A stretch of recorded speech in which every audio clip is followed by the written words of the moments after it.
ஆசை கோபம் களவு கொள்பவன் பேசத் தெரிந்த மிருகம். அன்பு நன்றி கருணை கொண்டவன் மனித வடிவில் தெய்வம்.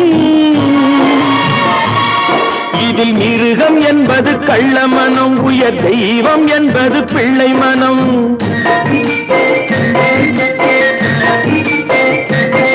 இந்த 6 கட்டளை அறிந்த மனது ஆண்டவன் வாழும் வெள்ளை மனம், ஆண்டவன் வாழும் வெள்ளை மனம். 6 மனமே 6, அந்த ஆண்டவன் கட்டளை 6. தேர்ந்து மனிதன் வாழும் வகைக்கு தெய்வத்தின் கட்டளை 6, தெய்வத்தின் கட்டளை 6. 6 மனமே 6, அந்த ஆண்டவன் கட்டளை 6.